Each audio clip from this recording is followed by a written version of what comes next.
네, 오늘 이제 요한계시록 12장 마치고 13장까지 오늘 끝내도록 하겠습니다. 요한계시록 보기 전에 오늘은 저도 찬양을 했더니 목이 좀 칼칼하네요. 예. 빌립보서 3장을 한번 보고 한번 요한계시록으로 넘어가 보도록 할게요.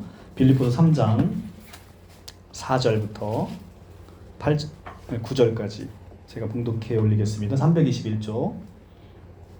그러나 나도 육체를 신뢰할 만하여 만일 누구든지 다른 이가 육체를 신뢰할 것이 있는 줄로 생각하면 나는 더욱 그러하리니 나는 8일 만에 할례를 받고 이스라엘 족속이요 베냐민 지파요 히브리인 중에 히브리인이요 율법으로는 바리새인이요 열심으로는 교회를 박해하고 율법에 이르는 흠이 없는 자라. 그러나 무엇이든지 내게 유익한 것을 내가 그리스도를 위하여 다 해로 여길 뿐더러 또한 모든 것을 해로 여김은 내 주 그리스도 예수를 아는 지식이 가장 고상하기 때문이라. 내가 그를 위하여 모든 것을 잃어버리고 배설물로 여김은 그리스도를 얻고 그 안에서 발견되려 함이니 내가 가진 의는 율법에서 난 것이 아니요 오직 그리스도를 믿음으로 말미암은 것이니 곧 믿음으로 하나님께로부터 난 의라. 아멘. 제가 오늘 이 말씀을 서두에 요한계시록 하기 전에 말씀을 드리는 이유는 일주일 동안 한동안 정말 떠들썩했죠, 그죠? 예. 근데 그걸 보면서 이제 그런 생각이 좀 들었습니다. 어떤 사람에게 있어서는 참 이 생명을 너무너무 소중해서 하루를 더 살기 위해서 참 발버둥을 치는 사람이 있고, 어떤 사람은 그 자기 생명이 아무런 이제 가치가 없어지는 거죠. 다른 가치에 비해서는. 근데 우리가 이제 그 다른 가치라고 할 때에 지금 오늘 본문에서 나오는 육체라는 부분이거든요. 그게 우리가 이제 때로는 목숨보다도 더 소중하게 여기는 것들이 있기는 합니다. 그런데 그것이 육체에 지나지 않을 때는 소망이 없는 것이죠. 육체에 지나지 않을 때는 소망이 없습니다. 그래서 내가 어느 집안 출신이고 내가 지금 무엇이 되어 있고 그리고 우리 자식이 무엇이 되어 있고 우리 사도는 무엇이 되어 있고 그리고 나는 시골에서 우리 할아버지는 이장을 하셨고 뭐 이런 것들이 자기의 육체가 자랑이 되어지면 세상에 소망이 없어지는 것 같아요. 그래서 오늘 사도 바울도 육체로 하자면 정말로 유대인 중에서 가장 완벽한 유대인이죠. 이런 사도 바울이 모든 것을 다 해로 여긴답니다. 그리고서 이 모든 육체를 배설물로 여긴다는 거예요. 근데 이게 번역이 좋아서 배설물이지 똥덩어리가 똥덩어리. 그러니까 이 똥덩어리라고 생각을 한다는 겁니다. 이런 모든 것들을 자기가 여지 예수 만나기 전에 믿었던 모든 것들, 예수 만나기 전에 가장 고귀하게 생각했던 그것들, 내가 유대인으로서 나의 의를 드러내고 내가 완벽하게 율법을 지키고 내가 세상에서 성공하고 출세하고 돈 많이 벌고 자식 잘 되고 이런 모든 것들이 사도 바울에게 있어서는 그렇게 예수 믿기 전에 그렇게 소중했던 것들이 이제는 똥덩어리가 돼버렸다는 거예요. 그래서 우리가 이 똥덩어리를 신뢰하고 살아갈 때는 정말 소망이 없는 자로서의 전락이 되는 것이 인간의 끝이구나라는 것을 생각해 봤습니다. 어쨌든 한 분의 죽음 앞에서 우리가 이거저걸 많이 생각하는 한 주였던 것 같습니다. 그래서 우리가 세상에 소망을 두면서 어떻게 살아가는지가 참으로 중요하다. 우리의 소망은 오직 예수 그리스도 한 분에게 있을 때 이 세상을 떠나갈 때에 육신의 장막을 벗어버리는 그 순간이 너무 영광되는 순간이 될 수 있을 것 같아요. 그죠? 아무리 다른 육체를 위해서 내 육신의 장막을 벗어버린다 한들 그 육체는 결국은 썩어 없어질 것이고 그것은 또 다른 육체에 의해서 또 덮어버리지는 것 같아요. 그죠? 아무리 좋은 평판을 쌓고 아무리 좋은 것을 누리고 왔더라도 육체를 신뢰하는 순간 사라지고 없어질 허망한 것에 소망을 두고 살아가는 게 아닌가라는 생각을 해봤습니다. 그래서 빌립보서를 말씀을 드렸고요. 요한계시록 오늘 들어갈게요. 요한계시록 12장. 지난번에 이제 요한계시록 12장에서 해를 옷 입은 여자의 정체가 무엇이냐. 이것이 이제 우리가 요한계시록을 오랫동안 다뤄오지 않았기 때문에 이단들이 이렇게 물어봤을 때 해를 옷 입은 여자가 무엇이냐라고 물어봤을 때 우리가 이것은 교회다라고 얘기를 하기, 참 이스라엘인 교회를 얘기한다라고 얘기하기가 참으로 어려웠던 것 같아요. 그것이 이제 우리의 실상이었던 것 같고요. 해를 옷 입은 여자, 그 발 아래 달이 있고 머리에 12별을 썼다라는 것은 교회인 참 이스라엘의 영광을 나타내는 거거든요. 나라와 제사장이 된 참 이스라엘인 교회가 갖고 있는 그 영광이 얼마나 큰지를, 해를 옷 입고 발을 달아내 두고 그다음에 머리에 12별을 쏜, 얼마나 생각만 해도 얼마나 휘황찬란하고 얼마나 아름다운 모습으로 그려지고 있는지, 그러니까 신약의 교회가 갖고 있는 그 권세와 능력이 이렇게 아름답다라는 것을 요한계시록을 통해서 알려주고 있다는 겁니다. 자, 이제 오늘은 이제 12절부터 조금 마무리 짓고 넘어갈게요. 12장 12절. 그러므로 하늘과 그 가운데 거하는 자들은 즐거워하라. 그러나 땅과 바다는 화있을진저 이는 마귀가 자기 때가 얼마 남지 않은 줄 알므로 크게 분내어 너희에게 내려갔음이라 하더라. 용이 자기가 땅으로 내쫓긴 것을 보고 남자를 낳은 여자를 박해하는지라. 그 여자가 큰 독수리 날개를 받아 광야 자기 곳으로 날아가 거기서 그 뱀의 낫을 피하여 한때 두때 반때를 양육받으며 여자의 뒤에서 뱀이 그 입으로 물을 강같이 토하여 여자를 물에 떠내려가게 하려 하되 땅이 여자를 도와 그 입을 벌려 용의 입에서 토한 강물을 삼키니 용이 여자에게 분노하여 돌아가 그 여자의 남은 자손 곧 하나님의 계명을 지키며 예수의 증거를 가진 자들과 더불어 싸우려고 바다 모래 위에 서 있더라. 자, 우리가 이제 17절에서만 살짝 봐도 여자의 정체가 무엇인지를 알 수 있어요. 용이 여자에게 분노하여 돌아가 여자의 남은 자손 곧 하나님의 계명을 지키며 예수의 증거를 가진 자, 이게 누굽니까? 그러니까 여자의 남은 자손인데 여자의 남은 자손은 여자와 동일 본질이란 말이죠. 동일 본질을 가지고 있는 이 사람의 정체가 뭐냐면 하나님의 계명을 지키며 예수의 증거를 가진 자들이라고 얘기를 합니다. 하나님의 계명을 지키고 예수의 증거를 가진 자가 누구예요? 교회잖아요. 교회. 그리스도인들이지 않습니까? 그러니까 여자의 정체가 너무나 극명하게 17절에서도 나타난다는 거예요. 그러니까 우리가 조금만 좀 깊게 보면 여자가 무엇이다, 이렇게 여자가 뭐야? 라고 물어봤을 때 우리가 쉽게 대답할 수 있고, 두 증인이 누구야? 라고 물어봤을 때 이만희 홍종유가 아니라 두 증인이 바로 교회 공동체를 얘기하고 있는 것이 너무 쉽게 나올 수 있는데도 우리가 그 부분을 놓치고 있다는 겁니다. 자, 12절에 보면 이제 12장에서 예수 그리스도가 십자가에 달려 죽으시고 부활, 승천하심으로 하늘에서 7절에 보면 하늘에서 전쟁이 있었죠. 전쟁이 있어서 미가엘과 그 용들과 더불어 싸울 때 용과 그 사자들이 싸우는데 이기지 못해서 어떻게 됐습니까? 쫓겨났죠. 예수 그리스도의 승천으로 인해서 사탄이 하늘에서 쫓겨나서 이제 땅으로 내려왔어요. 그래서 땅으로 와서 이제는 예수 믿는 사람들을 괴롭히게 되는 이유가 이 요한계시록 12장에서 우리가 왜 지금 이렇게 많은 미혹을 받고 고난을 받는지에 대한 그 실체가 계시록 12장을 통해서 나타난다는 거예요. 이게 우리가 지금 이렇게 예수 믿는 사람들 이 땅 가운데서 핍박을 받는 이유가 이 이유가 계시록 12장에서 고스란히 나타나는 것이죠. 자, 용이 13절 용이 자기가 땅을 쫓겨낸 것을 보고 남자를 낳은 여자를 박해하는지라. 자, 남자를 낳은 여자 이스라엘, 참 이스라엘을 박해하고 있는 겁니다. 참 이스라엘을 박해하고 있고 그 여자가 독수리의 두 날개를 받아 광야 자기 곳으로 날아가 거기서 그 뱀의 낫을 피하여 한때 두때 반때를 양육받으네, 이렇게 되어 있습니다. 자, 우리가 지금 이 독수리 날개는 지난 시간 시간이 없어 못 찾아봤는데 성경을 한번 찾아보도록 하겠습니다. 구약 출애굽기 19장 4절을 한번 볼까요? 출애굽기 19장 4절.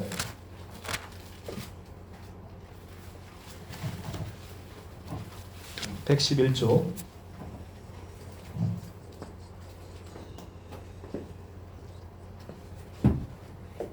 내가 애굽 사람에게 어떻게 행하였음과 내가 어떻게 독수리 날개로 너희를 업어 내게로 인도하였음을 너희가 보았느니라. 자, 내가 어떻게 독수리 날개로 너희를 입어 내게로 인도하였음을 너희가 보았느니라. 여기 독수리 나오죠.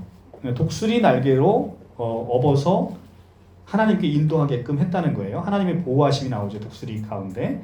그리고 신명기 32장 11절을 볼게요. 신명기 32장 11절.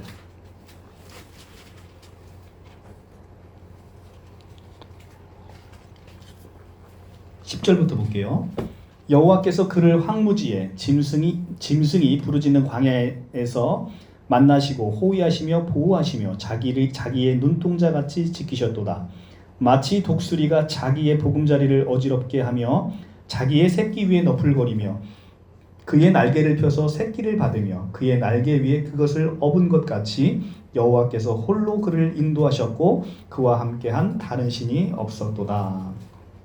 자, 여기서 보시면 알겠지만 독수리라는 것은 두 날개를 펴서 자기의 백성을 보호하는 이미지로 구약에서부터 쓰여왔다는 겁니다. 그래서 지금 요한계시록에서 이 독수리라는 표현은 출애굽기와 신명기의 표현을 그대로 빌려오는 것이죠. 그래서 그 여자가 큰 독수리 두 날개를 받아 광야 자기 곳으로 날아가서 거기서 양육을 받는다. 하나님의 보호하심 가운데 이렇게 광야, 우리는 지금 광야에 지금 내몰려 있는 거예요. 우리는 아직 가나안에 들어가지 못해 있는 상태잖아요. 근데 이 광야의 삶을 살고 있는 이 상태에서 하나님의 큰 독수리 날개가 우리를 보호하신다라고 얘기를 하고 있어요. 근데 그 기간이 언제냐? 한때, 두때, 반때다라고 얘기를 하고 있죠. 이 한때, 두때, 반때는 여러분들이 앞에서도 계속 보셨죠, 그죠? 이 계시록 13장 5절에 42달 동안 일할 권세를 받은 짐승이 활동할 수 있는 기간이죠. 짐승이 우리를 괴롭힐 수 있는 기간이에요. 그런데 짐승이 우리를 괴롭히는 이유는, 괴롭히도록 하나님이 허락하신 이유는 바로 우리의 성화를 위한 것이다. 우리는 죄 있는 모양으로 천국에 들어갈 수 없다는 거죠. 우리의 모든 것들을 죄 없는 모양으로 만들기 위해서 하나님께서 42달 동안 짐승에게 우리를 시험하는 권세를 허락했다. 42달 동안 했던 그 기간 동안 우리는 한때, 두때, 반때, 이 42달이죠. 3년 반이니까 이 42달 동안 우리를 보호하신다라는 얘기를 하고 있는 거예요. 그러니까 짐승이 괴롭히는 그 기간 동안 하나님은 같은 기간에 우리를 보호하신다. 그리고 두 증인이 예언하는 기간이죠. 계시록 11장 2절. 그리고 여자가 이제 양육받는 기간입니다. 계시록 11장 3절. 그렇죠? 이것이 다 같은 기간. 그러니까 한때, 두때, 반때, 1260일, 42달. 이것은 초림부터 다시 오실 예수님 그 기간, 초림부터의 재림까지 그 기간을 우리는 뭐라고 부른다? 말세라고 부른다. 이 말세 기간 동안 하나님이 우리를 지키시고 보호하시겠다라고 언약하시는 그 말씀을 지금 하고 있는 거예요. 15절. 여자의 뒤에서 뱀이 그 입으로 물을 강같이 토하여 여자를 물에 떠내려가게 하려 하되 땅이 여자를 도와 그 입을 벌려 용의 입에서 토한 강물을 삼키니. 자, 이런 거예요. 여자 뒤에서 뱀이 공격을 합니다. 어떤 공격을 하는지 이제 여러분들이 상상력을 동원하셔야 됩니다. 여자 뒤에 뱀이 있어요. 근데 뱀이 엄청 커가지고 물을 쏟아내요. 홍수처럼 쏟아내서 물에 떠내려가서 이 사람은 여자를 죽여버리려고 하는 겁니다. 자, 여기서 무슨 장면이 여러분들 생각나요? 출애굽 때 홍수 장면을 역이용한 거예요, 지금. 그러니까 출애굽 때 하나님의 애굽의 군대를 이스라엘 백성들이 홍해에 다다랐을 때 홍해를 갈라서 이스라엘 백성들을 살리고 그 홍해 바다에 이 애굽의 군대들 다 쓸어버렸잖아요. 근데 그것을 지금 이 모티브를 역이용하는 장면입니다. 역이용. 그런데 여기서는 여자가 죽지 않고 땅이 갈라져서 물을 다 삼켜버리는 거예요. 그러니까 이 여자가 무사히 나오는 그 장면을, 출애굽의 장면을 역이용해서, 홍해 사건을 역이용해서 지금 그 하나님의 백성을 보호하는 장면을 한 번 더 강조하고 있는 것입니다. 그래서 용이 여자에게 분노하여 돌아가서 그 여자의 남은 자손, 곧 하나님의 계명을 지키며 예수의 증거를 가진 자들과 더불어 싸우려고 바다 위에 서 있더라. 이렇게 얘기를 하죠.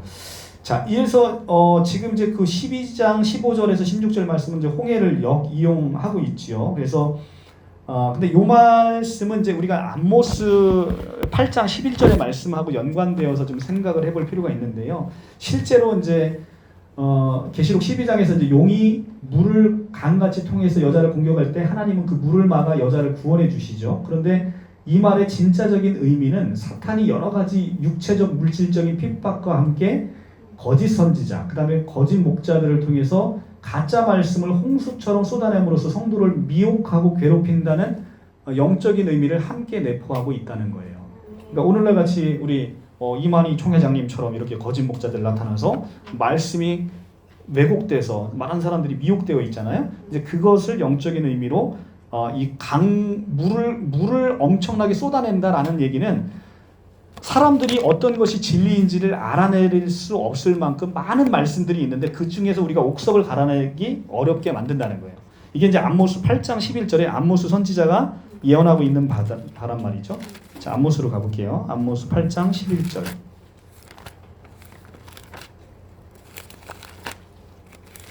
아모스 8장 11절 1282조 1282조 주 여호와의 말씀이니라 보라 날이 이를지니라 내가 기근을 땅에 보내리니 양식이 없어 주림이 아니요 물이 없어 가람이 아니요 여호와의 말씀을 듣지 못한 기갈이라. 자, 사람이 이 바다에서 저 바다까지 북쪽에서 동쪽에까지 비틀거리며 여호와의 말씀을 구하려고 돌아다녀도 얻지 못하리니. 그러니까 말씀처럼 보이는 것은 홍수처럼 많이 쏟아지는 거예요. 그런데 그 안에 여호와의 말씀을 듣지 못할 기갈이 있다는 거예요.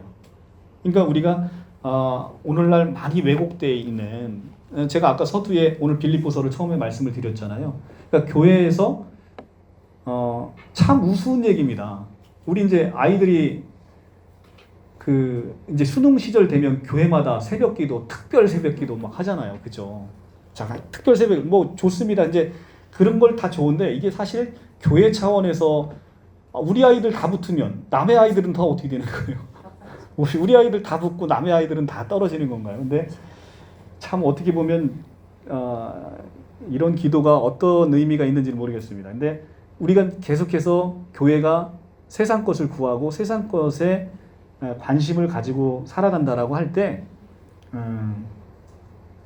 이렇게 복음의 본질은 없어지고 껍데기만 남고 우리가 세상 살아가는 데의 필요품, 하나님을 도구로 이용해서 우리가 세상 살아가는 데에 유익함을 얻는 것, 이런 것에 하나님을 가둬두는 이런 사태가 벌어지는 것이죠. 이것이 바로 하나님의 여호와의 말씀이 기갈이 되는 그런 현상이 나타나고 있다는 거예요.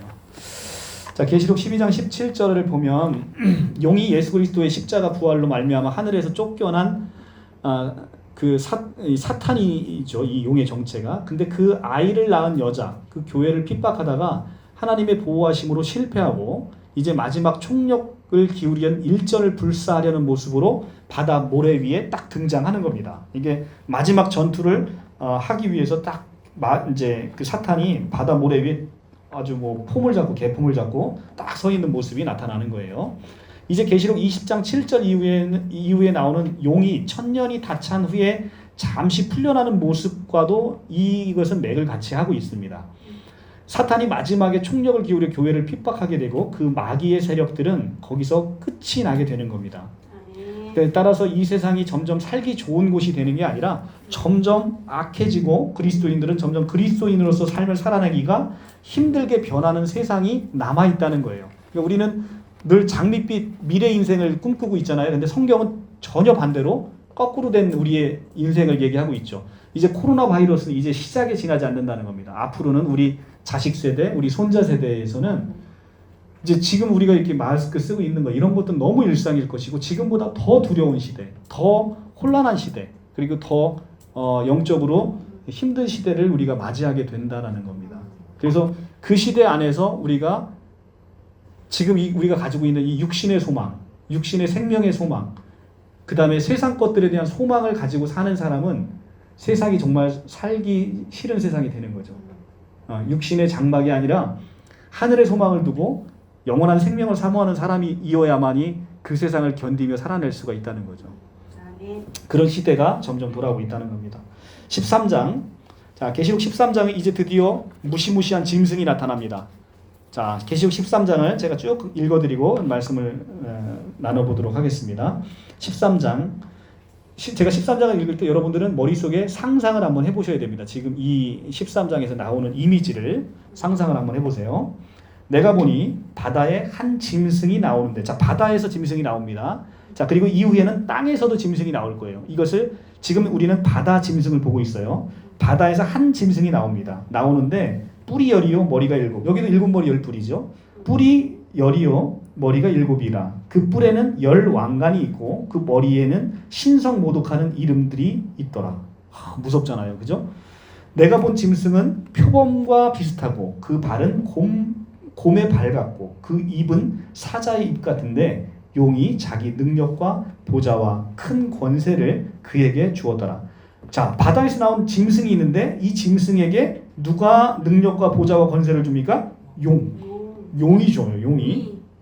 용은 사탄의 두목이라고 생각하시면 됩니다.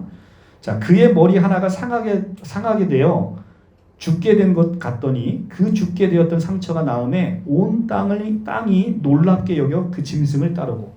자, 너무나 신비한 이적을 행하니까 많은 사람들이 이 짐승을 따르게 됐다는 겁니다. 근데 머리 하나가 상하게 돼서 죽게 됐는데 그 상처가 나와서 회복이 되는 거, 이것이 지금 예수 그리스도의 십자가의 죽으심과 부활을 패러디하고 있다는 거예요. 그 십자가의 죽으심과 부활을 패러디하는 그것을 짐승이 흉내내고 있다는 겁니다. 용이 짐승에게 권세를 주므로 용에게 경배하며 짐승에게 경배하여 이르되 누가 이 짐승과 같으랴 누가 능히 이와 같이 더불어 싸우리요 하더라. 자, 사탄의 그 권세가 얼마나 큰지 짐승에게 줬는데 중으로 용과 짐승에게 경배를 하고 사람들이 누가 감히 이 짐승에 맞서 싸우겠느냐라고 하면서 그 짐승의 위세가 얼마나 당당한지를 보여주고 있어요. 또 짐승이 과장되고 신성모독을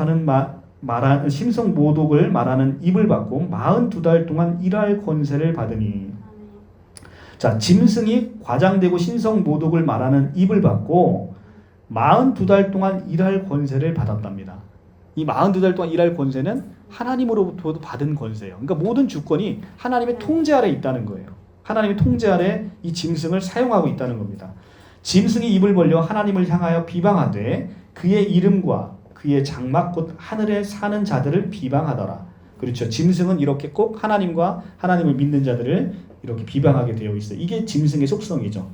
또 권세를 받아 성도들과 싸워 이기게 되고 각 족속과 백성과 방언과 나라를 다스리는 권세를 받았으니 4개가 동일하게 나오는 거 배웠죠?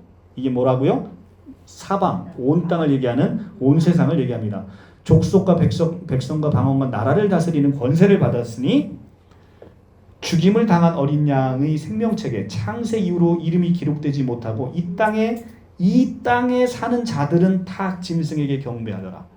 그렇죠. 창세 이후로 하나님께 선택받지 못한 자들, 선택받은 자들, 이들이 누구예요? 이들이 바로 예수 믿는 자들, 교회 공동체잖아요. 교회 공동체 이외에는 이 땅에 사는 자들은 다 everything 다 짐승에게 경배하더라. 누구든지 귀 있는 자는 들을지어라. 사로잡힐 자는 사로잡혀 갈 것이요 칼에 죽은 자는 마땅히 칼에 죽을 것이니 성도들의 인내와 믿음이 여기 있느니라. 내가 보매 또 다른 짐승이 땅에서 올라오니 어린 양 같이 2뿔이 있고 용처럼 말을 하더라. 자, 여기서는 다른 짐승이 나옵니다. 지금까지 우리가 본 짐승은 바다에서 나온 짐승이에요. 다른 짐승이 하나 땅에서 올라오는 짐승이 있다는 거예요. 이걸 우리는 땅 짐승이라 이렇게 얘기를 합니다. 땅 짐승이 나오는데 이 땅 짐승의 정체는 나중에 보겠습니다만 거짓 선지자예요. 거짓 선지자. 그가 먼저 나온 짐승의 모든 권세를 그 앞에서 행하고, 그가 먼저 나온 짐승이 어디서 나온 짐승이에요? 바다 짐승이죠. 그가 바다 짐승의 모든 권세를 그 앞에서 행하고 땅과 땅에 사는 자들을 처음 짐승에게 경배하게 하니, 그러니까 바다에서 나온 짐승에게 경배하게 하니 곧 죽게 되었던 상처가 나은지라. 큰 이적을 행하되 심지어 사람들 앞에서도 불이 하늘로부터 땅에 내려오게 하고 짐승 앞에서 받은 바 이적을 행함으로 땅에 거하는 자들을 미혹하여 땅에 거하는 자들에게 이르기를 칼에 상하였다가 살아난 짐승을 위하여 우상을 만들라 하더라. 이 땅 짐승은 결국은 첫째 짐승인 바다 짐승에게 경배하도록 만드는 게 이 주된 임무라는 거죠. 15절. 그가 권세를 받아 그 짐승의 우상에게 생기를 주어 그 짐승의 우상에게 말하게 하고 또 짐승의 우상에게 경배하지 아니하는 자는 몇이든 다 죽이게 하더라. 자, 권세를 받아서 우상에게 경배하지 않는 사람은 다 죽게 되는 거예요. 다 죽게 되는 겁니다. 그가 모든 자, 곧 작은 자나 큰 자나 부자나 가난한 자나 자유인이나 종들에게 그 오른손에나 이마에 표를 받게 하고 누구든지 이 표를 가진 자 외에는 매매하지 못하게 하니 이 표는 곧 짐승의 이름이나 그 이름의 수라. 지혜가 여기 있으니 총명한 자는 그 짐승의 수를 세어보라. 그것은 사람의 수니 그의 수는 666이니라. 아멘. 자, 여기서 나오는 게 이제 바로 그 유명한 666이다 이 얘기를 하고 있어요. 자, 666 이제 나중에 볼 건데 666이 뭐냐? 666이 뭐냐? 이것에 대해서 하도 많은 기괴한 해석들이 나와서 오늘날 이단들의 미혹되는 가장 또 중요한 원인이 되기도 합니다. 자, 이제 계시록 13장을 이제 하나하나 살펴볼게요. 이제 지금 13장의 이제 전체적인 이미지는 그려봤죠. 이제 하나하나 보겠습니다. 계시록 13장 1절에서 13장에서는 12장 용과 밀접한 관계가 있는 두 짐승이 등장을 하게 되는 겁니다. 계시록에서 보여주는 이 두 짐승에 대한 강렬한 묘사 때문에 이 두 짐승의 실체가 무엇인지를 자꾸만 확정하려는 시도가 지금까지 끊이지 않았던 게 사실입니다. 특히 세대주의 종말론자에 의해서 이 두 짐승이 무엇을 뜻하는지를 심지어는 뭐 트럼프다 뭐 이렇게 얘기하는 사람도 있어요. 그러니까 그렇게 뭔가를 특정하려고 하는 데 있는데 정말로 참 무식한 성경 해석인 거예요. 예. 이거를 실체를 확정하려는 시도는 전혀 의미가 없다.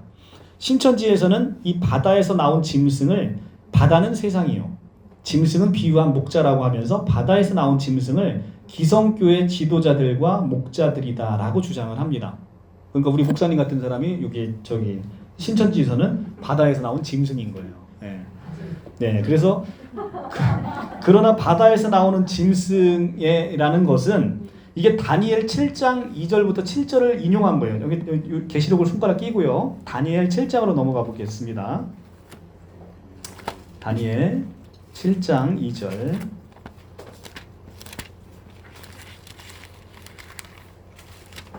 다니엘 7장 2절부터 7절까지. 7장 3절. 큰 짐승 넷이 바다에서 나왔는데, 여기서도 바다에서 나오죠. 그 모양이 각각 다르더라. 첫째는 사자 같고, 둘째는 곰 같고, 셋째는 표범 같아요. 그죠? 그 셋째 짐승 표범 같은 짐승에 머리가 넷이 있고요. 7절에 그 다음에 넷째 짐승은 뿔이 10이 있습니다. 그죠? 이거 7머리 10뿔이 여기서 나타나는 거예요. 7장에 다니엘 7장을 인용해서 지금 7머리 10뿔을 설명하는 건데, 이 짐승이 무엇인지, 정체가 무엇인지는 다니엘서가 스스로 해석을 해주고 있어요. 다니엘 7장 그 17절로 넘어가 볼게요. 7장 17절. 이 네 큰 짐승이 큰 짐승은 세상에 일어날 네 왕이라. 뭐랍니까? 네 왕이랍니다. 그리고 네 왕이고 네 나라라고 얘기를 합니다. 자, 여기서 네 왕과 네 나라라는 해석을 다니엘서에서 스스로 해석을 해주고 있어요. 그러니까 다니엘서 나오는 네 짐승은 네 왕, 네 나라인데, 이것은 이스라엘을 역사적으로 대적해서 침공했던, 역사적으로 이스라엘을 침공했던 세계 최강의 나라들인 바벨론, 페르시아, 헬라, 로마를 상징하는 거예요. 그러니까 네 왕은 여기서 나오는 바벨론과 페르시아와 헬라 제국과 로마에서 나오는 네 왕이라고 다니엘서가 스스로 해석을 해주고 있습니다. 그런데 본문에서 네 나라를 상징하는 것들이 한 짐승 안에 다 들어있어요. 한 짐승 안에. 그러니까 이는 그것들의 기원이 어느 한 곳, 즉 사단이라는 같은 주인의 사주를 받고 하나님의 자녀를 대적하는 모든 세력들을 다 합한 총칭을 의미하고 있다는 겁니다. 그러니까 오늘날 이것이 무엇이냐를 의미하는 게 중요한 게 아니라, 이스라엘 백성과 참 이스라엘 백성을 괴롭히고 이들을 침공하고 이들을 못살게 구는 모든 악한 세력의 총칭, 이것이 바로 7머리 10뿔 짐승의 실상이라는 거예요. 그러니까 이게 때로는 의미가 없는 거죠. 이게 예를 들어 어떤 트럼프가 나타났다. 트럼프가 기독교 말살 정책을 폈다. 그러면 그 트럼프가 7머리 10뿔 짐승에 들어갈 수 있는 거예요. 그죠? 그러니까 무엇이다, 딱 하나만을 놓고 이것이 그것이다라고 얘기를 하는 것, 이게 이시 유럽 공동체다라고 주장하는 세대주의 종말론자도 있는데, 그런 것들이 다 의미가 없다는 거죠.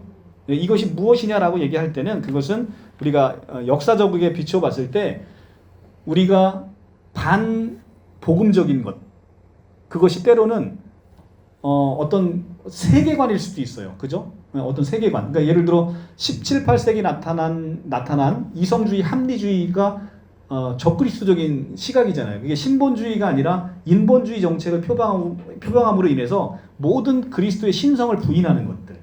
이런 것들이 나타나는 이런 가치관들. 그리고 종교통합주의라고 해서 요즘 나타나는 종교다원주의에 나타나는 이런 사상들은 복음을 본질을 흐려버리는 거죠. 여기도 구원이고 저기도 구원이고 나중에는 궁극적으로는 뭐 부처를 믿어도 그것이 다 복음이다라고 얘기하는 종교다원주의. 그러니까 기독교의 복음을 본질을 훼손시키는 것들. 이런 모든 가치관들이 다 바로 일곱 머리 열 뿔이고 적그리스도고 악의 세력의 총칭이다라는 얘기를 하고 있는 겁니다.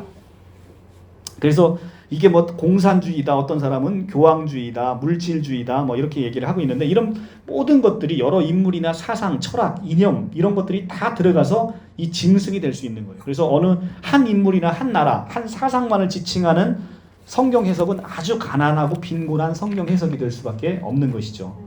결론적으로 바다에서 올라온 짐승은 마귀로부터 권세를 받고 이 땅에 존재하게 되는 사탄의 대의자들을 총칭하는 개념이다 라는 겁니다. 아시겠죠? 그래서 일곱 마리 열 뿔이 뭐 사람 이름으로 특정할 수 있는 뭐 탕병한, 탁성한 뭐 이렇게 특정할 수 있는 이런 게 아니란 말이에요. 자, 그리고 요한계시록은 소아시아 일곱 교회 성도들에게 보낸 편지지 않습니까? 근데 이 편지의 목적이 소아시아 일곱 교회의 성도들이 황제 숭배 위협에 굴복하지 않고 신실하게 신앙을 지킬 것을 권하기 위해서 이 요한계시록이 쓰여졌단 말입니다. 그러니까 특히 계시록 13장에서 사탄의 세력을 갖춘 능력과 권세가 일곱 머리 열뿔 짐승 가운데서 일곱 머리 열뿔 짐승 하면 이제 다니엘의 짐승이 딱 생각나는데 그때 아마도 유대인들에게 생각났던 것들은 네로 황제, 그다음에 도미티아누스 황제, 자기들이 지금 핍박받고 있는 그 로마 황제들이 일차적으로 생각이 났을 것이다라는 생각을 가지고 있는 것이죠. 그리고 그 사탄의 세력이 얼마나 압도적이고 강한지가 지금 계시록 13장에 나오잖아요. 얼마나 이 짐승의 모습이 당당합니까? 그리고 역으로 짐승의 그 능력과 권세가 압도적인 반면에 교회 공동체가 처한 현실은 참으로 냉혹하고 비참하다라는 것을 계시록 13장에서 보여주고 있습니다.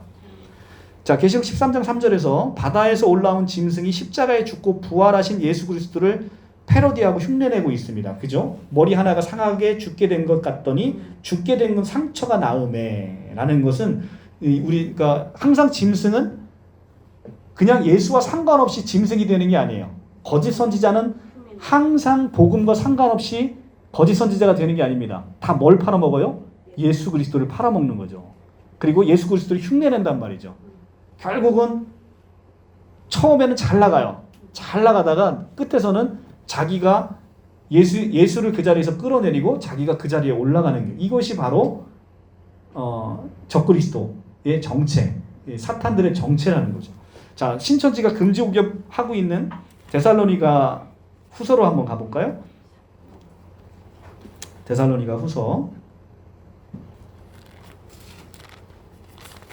자, 2장 3절을 신천지에서 금지옥엽합니다. 근데 2장 3절이 중요한 게 아니라 2장 4절이 중요한 거예요. 2장 4절이. 데살로니가 후서 334쪽. 2장 4절이 중요합니다. 2장 3절을 한번 보면 누가 어떻게 하여도 너희는 미혹되지 말라. 먼저 배교하는 일이 있고 저 불법의 사람 곧 멸망의 아들이 나타나기 전에는 그날이 이르지 아니하리니 라고 해서 배멸구가 여기서 나오는 거예요. 그죠? 배멸구가 여기서 나오는데 더 중요한 건 4절 그는 대적하는 자라 신이라 불리는 모든 것들과 숭배함을 받는 것들에 대항하여 그 위에 자기를 높이고 하나님의 성전에 앉아 자기를 하나님이라고 내세우느니라. 자, 그죠? 그러니까 자기가 하나님을 끌어내리고 하나님의 성전에 자기가 앉아서 자기를 하나님이라고 높임을 하는 거예요. 우리 총회장님은 하나님이라고는 안 하죠. 그런데 만왕의 왕이라고 호칭을 받죠. 만왕의 왕. 만왕의 왕은 이게 어떤 호칭입니까? 하나님에게, 그것도 하나님, 원래는 신약에서 보면 이게 성부 하나님에게 쓰여졌던 거예요. 근데 이게 계시록에서 그 만왕의 왕을 다시 우리 주 예수 그리스도에게 그 단어를 그대로 씁니다. 그러니까 하나님 외에는 쓸 수 없는 호칭, 만왕의 왕이라는 단어가 자 바로 디모데 전서로 가볼게요. 디모데 전서 6장 15절 6장 15절 바로 뒷장에 있어요. 기약이 이르면 하나님의 그의 나타나심을 보이시리니 하나님은 복되시고 유일하신 주권자이시며 만왕의 왕이시며 만주의 주시오. 오직 그에게만 죽지 아니함이 있고, 그죠? 가까이 가지 못할 빛에 거하시고 어떤 사람도 보지 못하였고 또 볼 수 없는 이시니 그에게 존귀와 영원한 능력을 돌릴지어다. 만왕의 왕이시고 만주의 주신 분은 누구예요? 하나님은 복되시고 유일하신 주권자시고 만왕의 왕이시오 만주의 주시오라고 얘기합니다. 하나님 아닌 자가 만왕의 왕, 만주의 주라는 표현을 쓸 수가 있어요, 없어요? 없죠. 근데 우리 총회장님이 12차 동성소행 갔다 오시면서 열렬하게 성도들이 환영하죠. 만왕의 왕 대신 우리 총회장님이 나타난다니까 좋아가지고 이렇게 막 휘죽거리면서 나타나잖아요, 그죠? 이것이 바로 지금 우리가 얘기한 데살로니가 후서에 나타나는 자기를 높이고 하나님의 성전에 자기가 앉아서 자기가 하나님이다라는 얘기를 하고 있는 겁니다. 그러니까 입으로만 얘기 안 할 뿐이지. 왜냐하면 입으로 얘기하면 너무 사이비 티가 나거든. 그러니까 다른 사이비 이단들은 그래도 당당합니다. 그래도 얼마나 내가 하나님이다 딱 얘기하잖아요, 그죠? 얼마나 당당해. 근데 우리 총회장님은 겁이 많으셔가지고 절대 겁이 많으셔서 그런 얘기 못 하셔. 그래서 그냥 남이 그냥 해주고 그냥 좋아하시는 거지. 이런 사이비라는 거예요. 그러니까 이 만왕의 왕이라는 것은 하나님 외에는 쓸 수 없는 호칭이다. 그렇죠. 다들 만왕의 왕이라고 생각합니다. 신천지 신도들은. 근데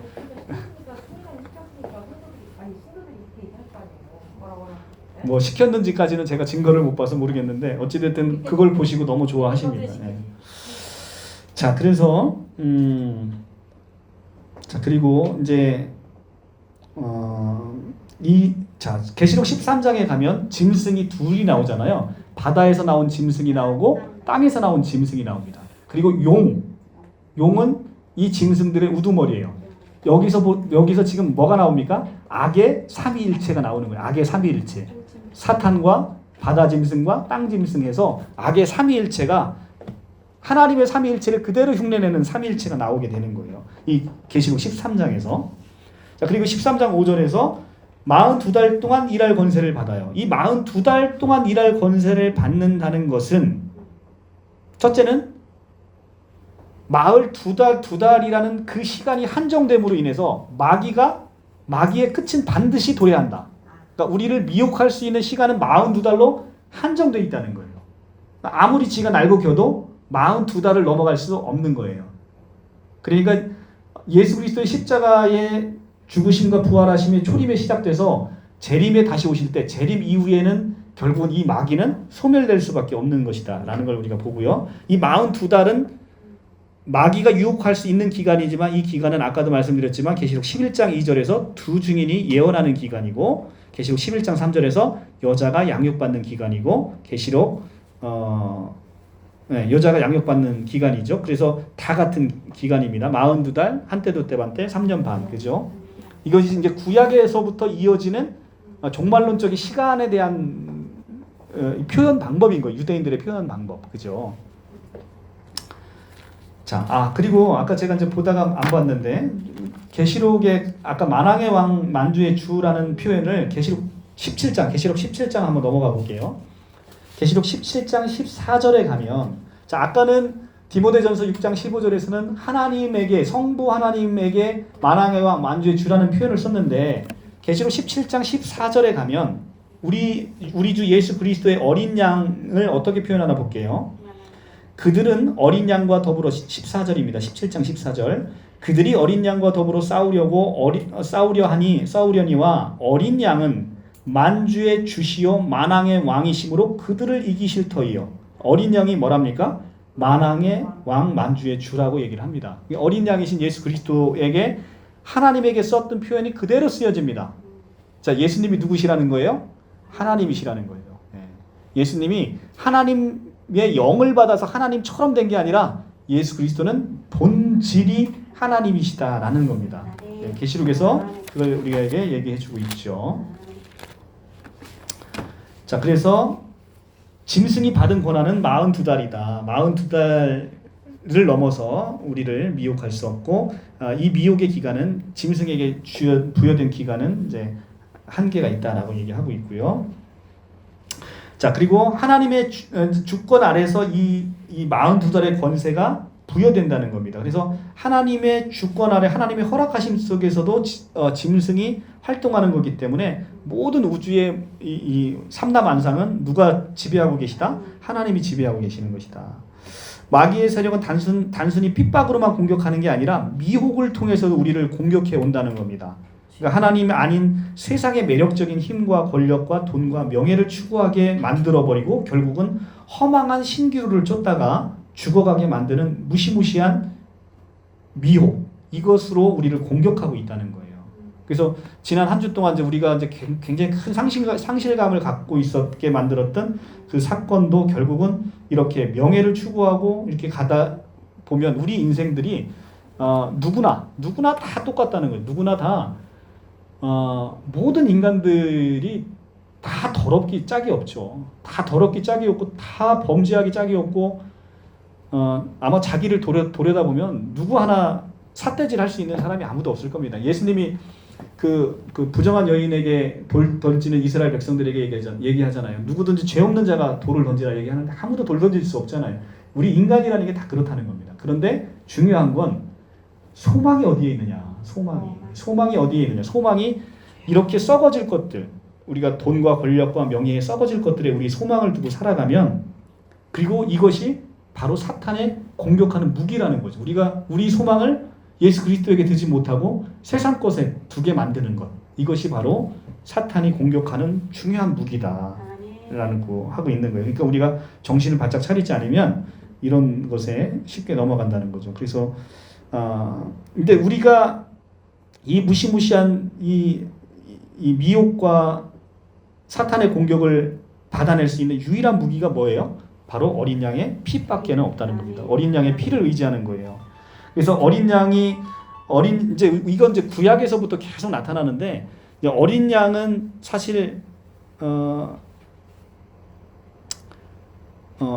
구약에서부터 나타나는 그런 개념들이 우리가 이런 죄에 빠진 우리를 건져내는 사건들을 계속해서 예표를 하고 있습니다. 예를 들면 출애굽을 해야 되는데 홍해가 갈라진다. 홍해가 갈라진다는 것은 결국 성자 예수님이 쪼개지심으로 죽어야 할 자들이 예수 안에서 죽고 다시 새롭게 살아나게 되는 구속의 사건을 상징하고 있는 거거든요. 그러니까 홍해가 갈라지는 그 사건 하나에서 앞으로 예수 그리스도가 이 땅에 오셔서 이루어질 것들, 이런 것들, 이 구속 사건을 상징적으로 보여주고 있고요.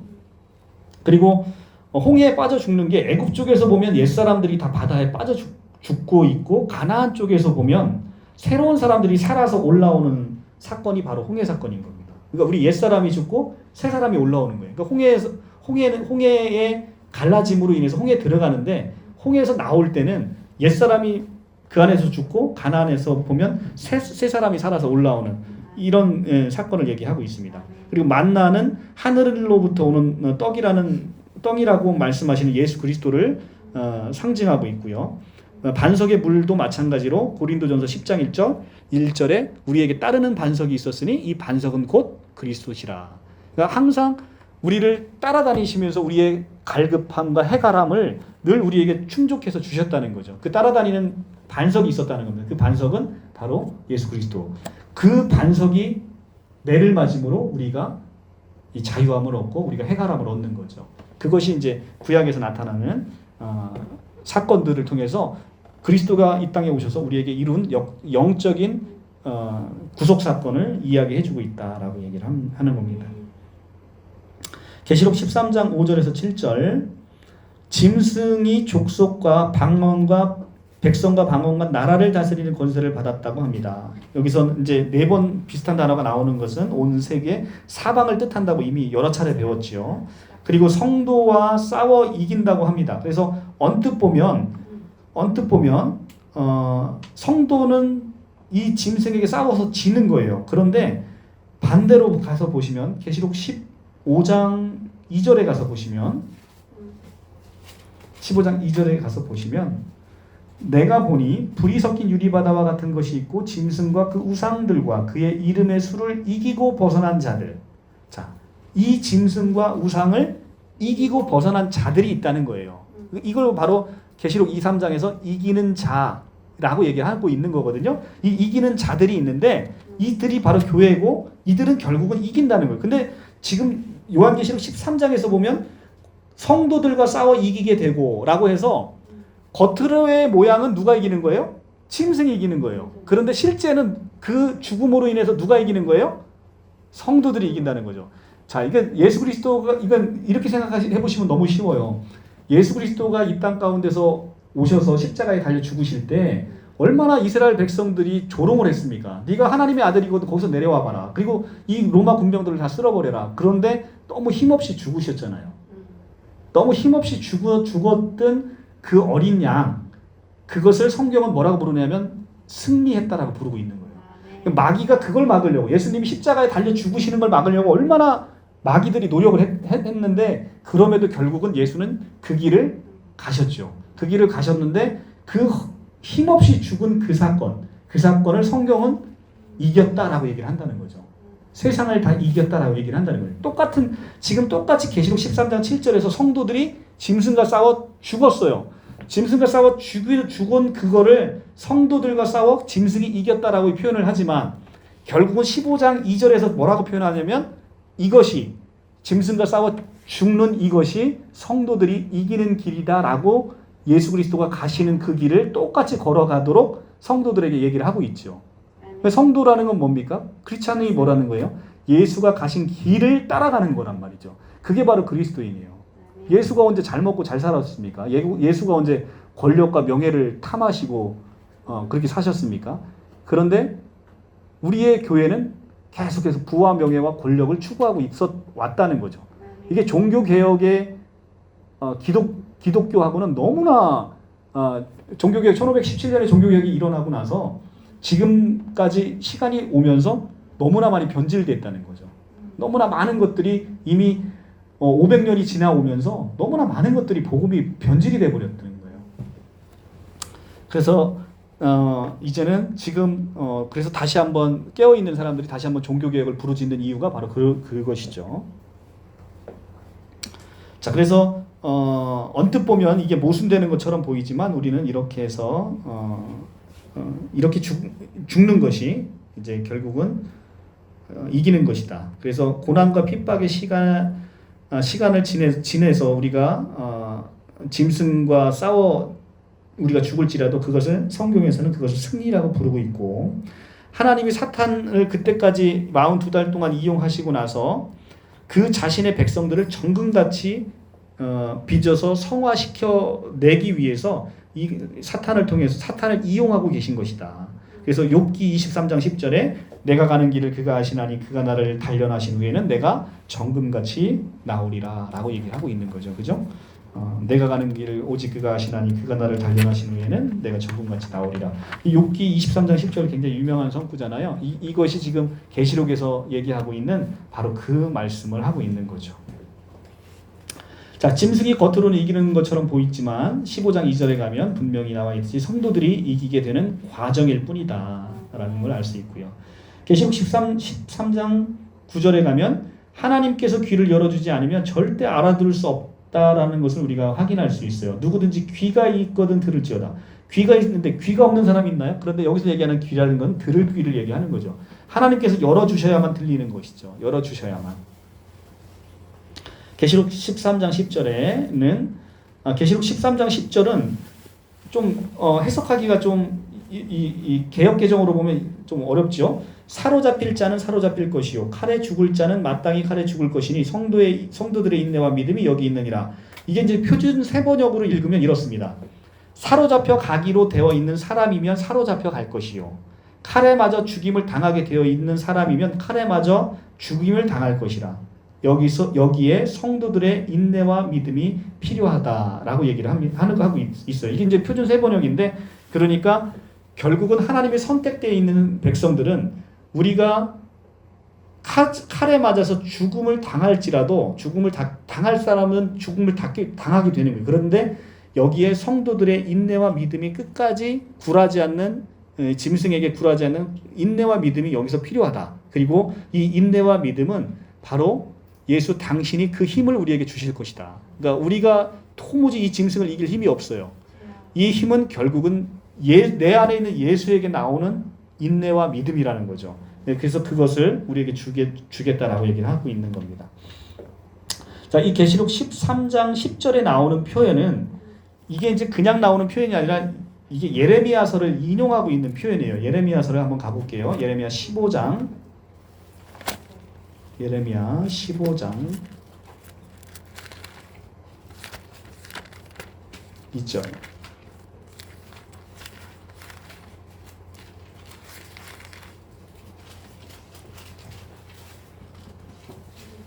15장 1074조. 여호와께서 내게 이르시되 모세와 사무엘이 내 앞에 섰다 할지라도 내 마음은 이 백성을 향할 수 없나니 그들은 내 앞에서 쫓아내보내라. 그들이 만일 내가 말하기를 우리가 어디로 나아가리요 하거든 너는 그들에게 이르기를 여호와께서 이와 같이 말씀하시리라.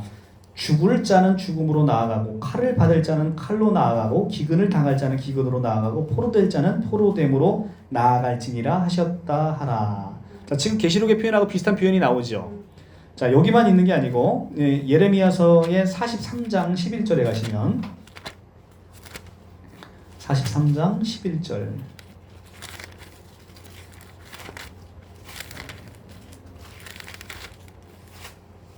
(1122조) 그가 와서 애굽 땅을 치고 죽일 자는 죽이고 사로잡을 자는 사로잡고 칼로 칠 자는 칼로 칠 것이라. 자, 요 표현이 있죠. 지금 이 표현을 지금 계시록에서 그대로 요 표현을 받아서 쓴 거예요. 그 예레미야를 인용해서 하나님의 예언하신 것은 반드시 이루어진다라는 확실성을 말하고 있는 거예요. 그래서 즉 성도에게 고난과 핍박이 반드시 오게 될 것이다.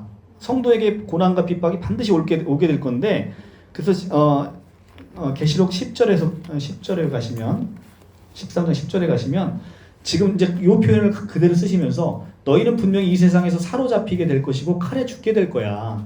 근데 그만큼 고난을 당하게 되는 것을 천명하고 이것이 너무나 반드시 이루어지고 확실하게 올 거야 라고 지금 얘기를 해주고 있는 거예요. 그런데 그러면서 이 핍박이 올 때 우리가 어떻게 해야 되는지가 10절 후반부에 나오는데, 그것이 성도들에게 요구하는 게 뭐냐면 참아라, 믿음으로 이겨내라 라는 것이 그 답이라는 겁니다. 그러니까 이 핍박을 하나님이 내가 그거 핍박 오지 않게 막아줄게가 아니라, 이 핍박은 어차피 너희에게 올 거야. 그런데 내가 너를 인내하게 하고 내가 너희 믿음을 지킬 수 있도록 내가 도와줄게. 걱정하지 마. 이 얘기를 하는 거예요. 그러니까 이 환난과 고난은 우리에게 오지 않을 수 없는 거예요. 하나님이 그걸 안 오게 막아주시는 게 아니라 오는 속에서 너희를 지켜주겠다라고 얘기를 하시는 거예요. 이 과정을 통해서 우리는 성화되어 가는 삶을 우리가 가는 것이고요. 자, 13장 11절 15절. 자, 땅에 올라온 짐승이 이제 나옵니다. 그죠? 땅에 올라온 짐승에 대해서 신천지는 바다에서 올라온 짐승, 즉 이방 목자가 하나가 된 장막 성전 출신의 목자라고 하고, 이 666에 대해서는 솔로몬이 매년 이방에게 세금을 내는 금 666 달란트를 거둬들이는 그 역대하 9장 13절을 인용해서 땅에서 올라온 짐승이 소유하고 있는 지식의 분량이다라고 신천지가 이렇게 해석을 하고 있어요. 그리고 예수님께서 말씀을 금과 진주로 비유하신 것처럼 사탄에게도 그들이 금과 진주처럼 여기는 교리가 있다고 하면서 짐승의 교법으로 안수받거나 그것을 인정한다고 선서하면 영원한 심판을 받게 된다고 하면서 그 기성교회를 이 사탄의 온상으로 이제 치부를 하고 있습니다. 그래서 그러니까 땅에서 올라온 짐승은 우리가 봤을 때는 이 땅에서 올라온 짐승이 누구예요? 신천지죠. 신천지인데, 신천지는 이제 기성교회를 기성교회 목사를 이제 땅에서 올라온 짐승이라 하고, 666을 이 666을 땅에서 올라온 짐승이 갖고 있는 그 지식의 분량이다, 이렇게 지금 얘기를 하고 있습니다. 그런데 땅에서 올라온 짐승의 정체는 계시록 19장 20절에 나옵니다. 그래서 그 정체는 바로 거짓 선지자임을 알 수 있어요. 19장 20절로 한번 가볼게요. 계시록 19장 20절. 자, 이제 짐승이 예수님이 오셔서 짐승이 잡혀요. 짐승이 잡히는데 짐승이 잡히고 그 앞에서 표적을 행하던 거짓 선지자도 함께 잡혔으니. 자, 아까 바다에서 나온 짐승이 있고요. 땅에서 나온 짐승이 바다에서 나온 짐승에게 경배하도록 만들잖아요. 그러니까 짐승이 잡히고 할 때 이 짐승은 바다 짐승. 그 다음에 그 앞에서 표적을 행하던 거짓 짐승이 바로 여기서는 거짓 선지자라고 이렇게 아예 대놓고 나오는 거예요. 그러니까 바다에서 나온 짐승이 거짓 선지자를 지칭함을 요한계시록 19장 20절에서 스스로 풀어주고 있습니다. 그러니까 다른 종교나 철학, 거짓 가르침을 퍼뜨리는 자들, 그리고 가짜 복음을 전하는 자들, 이들이 다 거짓 선지자죠. 이들은 사람들에게 바다에서 나온 짐승을 경배하도록 하고 있습니다. 그리고 그들은 큰 이적을 가지고 옵니다. 그래서 거짓 선지자들이 실제 막 어떤 사람 목사님들 보면은 막 그 귀신을 쫓아내고 뭐 이러잖아요. 근데 귀신 쫓아내는 목사님이 다 거짓 선지자라는 얘기가 아니라 그로 인해서 하나님이 받을 영광이 자신의 그 능력에 초점이 맞춰지면 그게 이제 거짓 선지자가 되는 거죠. 그렇죠? 하나님이 받을 영광이 그런데 그런 교회에 가서 보면 성도들이 복음에 관심이 없고 그 목사님의 손에 관심이 있어요. 그죠? 그래서 병나야 되니까. 그러니까 결국은 그것에 의해서 자신이 영광 받게 되는 그런 목회자들이 너무나 많죠. 그러는 그 사람들은 전부 다 이제 거짓 선지자다라고 얘기를 하고 있는 거고요. 그래서 이 거짓 선지자들이 얼마나 많이 성령 하나님의 역사를 빙자해서 사람들을 끌어모으고 있는 게 지금 우리 한국교회 현실이다라고 얘기를 하고 있습니다. 자, 그래서 우리 이제 그런 곳에 현혹되지 않아야 될 것이고요. 자, 그리고 이제 13장 16절. 그가 모든 자, 곧 작은 자나 큰 자나 부자나 가난한 자나 자유인이나 종들에게 그 오른손에나 이마에 표를 받게 하고. 자, 이제 그 땅에서 올라온 짐승이 오른손과 이마에 표를 받게 하는데 고대 사회의 표는요, 노예나 신전 봉사자에게 찍음으로써 소유와 보호 관계를 나타내고 있었습니다. 그러니까 하나님의 백성도 계시록 14장 1절에서 보면 어떤 표를 받는데 바로 그 받는 표가 이름입니다. 이름. 그러니까 이름을 표로 받는 거예요. 계시록 14장 1절에 가면 14장 1절에 한번 읽어보면 어린 양의 이름과 그 아버지의 이름을 쓴 것이 있더라 이렇게 돼 있죠. 이마에. 그죠? 이마에 어린 양의 이름과 아버지의 이름을 쓴 것이 있대요. 그러니까 이마에 표를 받는데 이 표라는 건 이름입니다. 이름. 근데 이 이름은 바로 그 사람의 존재의 정체성을 의미한다는 거죠. 그래서 특히 유대적 배경에서의 이름은 그 사람의 정체성을 알려주는 뜻이 함께 있어요. 예를 들어 아브라함. 아브람은 높은 자의 압이라는 뜻인데 아브라함은 만국의 아버지라는 뜻이에요. 그리고 야곱은 속이는 자, 그죠? 그 다음에 모세는 건져낼 자, 그리고 여호수아, 예수는 구원자, 이런 뜻이 그 히브리의 이름에 뜻이 있어요. 그 뜻이 있고 그것이 그 사람의 속성을 나타낸다. 그러니까 표를 받는다는 건 이름을 받는다는 거고 그 이름을 받는다는 건 그 사람의 정체성을 표시한다는 것이죠. 자, 그리고 오늘은 이제 여기까지만 하고 이제 마칠게요. 이게 666은 설명이 길어서 다음 시간에 하고요. 성경 중에 해석이 굉장히 어려운 성경 해석이 하나 있습니다. 그게 뭐냐면 창세기 한번 4장으로 한번 가볼게요. 창세기 4장.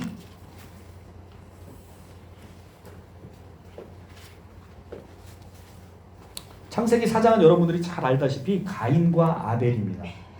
자, 가인이 아벨을 죽여요. 가인이 아벨을 죽여서 4장 7절에 보면 내가 선을 행하면 어찌 나귀를 들지 못하겠느냐 성을 행하지 아니하면 죄가 문에 엎드려 있느니라 죄가 너를 원하나 너는 죄를 다스릴지어다. 가인이 그의 아우 아벨에게 말하고 그들이 들에 있을 때 가인이 그 아우 아벨을 쳐 죽이니라. 여호와께서 가인에게 이르시되 내 아우 아벨이 어디 있느냐. 그가 이르기를 내가 알지 못하나이다. 내가 내 아우를 지키는 자이니까. 그러니까 하나님에게 지가 죽여놓고 이렇게 반문하죠. 10절에 이르시되 내가 무엇을 하였느냐 내 아우의 핏소리가 땅에서부터 내게 호소하느니라. 땅이 그 입을 벌려 내 손에서부터 내 아우의 피를 받았은즉 내가 땅에서 저주를 받으리니 내가 밭을 갈아도 땅이 다시는 그 효력을 내게 주지 아니할 것이요 너는 땅에서 피하며 유리하는 자가 되리라. 자, 아벨이 죽은 것은 무고한 자의 죽음을 통해서 우리의 구원이 이루어지는 것에 대한 예표입니다.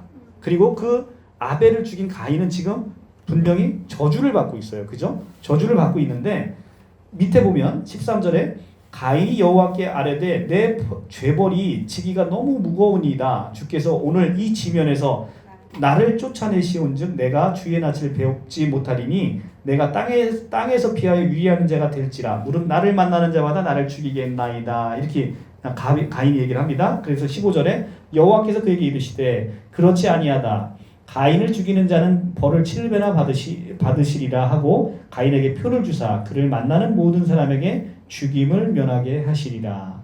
자, 13절까지 보면 아벨을 죽인 가인을 굉장히 책망하는 내용이 나와요. 그런데 갑자기 14절에 가인이 호소를 하니까 15절에 여호와께서 그에게 이르시되 그렇지 아니하다. 가인을 죽이는 자는 벌을 7배나 받으리라 하시고 가인에게 표를 주사 그를 만나는 모든 사람에게 죽임을 면하게 하시리라 라고 얘기하면서 오히려 가인을 보호해 주십니다. 그죠?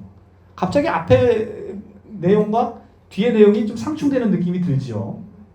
그래서 여기에 많은 성경학자들이 다양한 해석을 내놓고 있습니다. 근데 어떤 성경이 맞나 틀리냐 제가 이제 그 말씀을 드리려고 하는 게 아니라 다양한 해석이 존재하는데 그 중에서 제가 조금 의미 있게 본 해석을 여러분들에게 소개를 해드리려고 하는 거예요. 15절에서는 여호와께서 무고한 자를 죽인 그 가인에게 있어서도 계속해서 끊임없는 긍휼을 베푸시고 있는 장면이 나타나고 있는 측면은 분명히 성경에서 보여지고 있는 것 같아요. 그런데 이것을 하나님의 단지 그냥 긍휼이라는 측면에서 본 게 아니라 조금 더 좀 다른 시각에서 보게 되면 가인이 물은 나를 만나는 모든 자들이 나를 죽인다라고 얘기하는데 하나님이 이 표를 주니까 하나님이 이 표 여기서 지금 이 설명을 하는 이유는 계시록에서 지금 이마에 표 주는 얘기를 하고 있잖아요. 그거와 지금 이 표가 연결이 돼 있기 때문에 제가 설명을 드리는 겁니다. 하나님이 이 표를 줬는데 이 표라는 것은 이렇게 해석하시는 분이 있어요. 굉장히 저는 공감이 가더라고요. 이 가인은 분명 저주받은 죄인입니다. 그런데 하나님이 무슨 표를 여기서 준 것일까? 이 표는 가인뿐만 아니라 아담 안에 들어있는 모든 죄인들에게 주어진 저주의 표라는 거예요. 모든 가인 이후로 있는 모든 죄인들에게 주어진 저주의 표. 그래서 이 표를 받는 모든 자들은 하나님을 대적하는 한편이 되는 거예요. 이 표를 받은 사람들은 모두 하나님을 대적하는 한편입니다. 그래서 하나님께서 가인에게 그 표를 주시고 세상이 너를 공격하지 않을 것이라고 말씀하신 거랍니다. 이거 바로 직전에 뭐냐면 가인이 나를 만나는 자마다 나를 죽일 거다. 그래서 내가 내쫓기면 나는 바로 죽을 거다. 그랬더니 하나님이 아니야. 너 안 죽일 거야. 이 표를 갖고 있으면 너 안 죽일 거야. 왜냐하면 그들과 너는 한편이기 때문에 하나님을 대적하는 한편이기 때문에 너는 죽지 않을 거야. 그래서 이 세상이 가인과 한편이라는 표가 주어졌기 때문에 그러니까 이 세상이 이 표를 받음으로 가인과 한편이 되는 표를 주어졌기 때문에 가인은 세상으로부터 적대시될 이유가 전혀 없기 때문에 죽임을 면하게 된다. 그래서 아담 안의 모든 자들은 전부 짐승의 표를 받았는데 모두 짐승의 표를 받았기 때문에 자기들은 하나님을 대적하는 자로 한편이 돼서 서로가 서로를 죽이는 일이 없을 것이다. 그래서 보호받는 것이다. 그런데 그 중에 어떤 한 무리를 하나님께 택하셔서 그들을 사랑하시고 거기서 건져내셨고 그리스도 예수 안에 집어넣으셨는데 그 무리가 바로 교회 공동체가 되는 것이다 라고 얘기를 하는 거예요. 그래서 그리고 그들이 받아야 할 짐승의 표를 예수에게 건져내진 자에게는 그들이 받을 짐승의 표를 예수에게 새겨버리고 그 예수를 십자가에 못 박음으로 인해서 예수가 짐승의 표를 받고 사망에 이르게 됐고 그래서 그 예수 안에 들어있는 자들을 하나님께서 이제 예수로 보아주시기로 하셔서 우리는 구원을 받게 되는 것이다. 요 설명을 하고 있어요. 굉장히 설득력 있는 설명이죠. 그죠? 그래서 4장에서 도대체 왜 갑자기 저주를 하시다가 하나님이 표를 주시고 표를 줬는데 네가 이제 그 사람 모든 사람들에게 죽임을 면하게 될 것이다라고 얘기하는 게 이 설명을 딱 들으니까 이제 이해가 되더라고요. 그래서 이렇게 해석하는 방법이 있다라는 것을 여러분들에게 소개를 시켜줍니다. 자, 그래서 이렇게 하나님께서는 아담 아래서 모든 죄성을 가지고 있는 짐승의 표를 받은 우리들에게 그 짐승에서 건져주셔서 이제는 그 짐승의 표를 예수에게 새기고 예수가 그 짐승의 표를 가지고 우리를 대신하여 십자가에 달리심으로 우리는 그 짐승의 표에서 자유롭고 이제는 하나님과 어린 양의 이름이 우리 이마에 새겨지는, 그래서 구원받는 백성으로서 살게 되는 그것을 지금 그리고 있는 게 바로 요한계시록이다. 그래서 요한계시록과 이 창세기를 이렇게 연결해서 읽게 되면 굉장히 이제 이 표라는 것, 이 표라는 것이 이제 굉장히 좀 우리에게 하나님의 구속사에서의 큰 경륜에서 나타나는 하나님의 굉장히 은혜로운 의미로 다가올 수 있게 되는 것이다라고 얘기를 하고 있습니다. 자, 666은 굉장히 중요합니다. 또 관심도 많으시고 이 설명이 좀 길어질 것 같아서 다음 시간 자세히 보도록 하고요.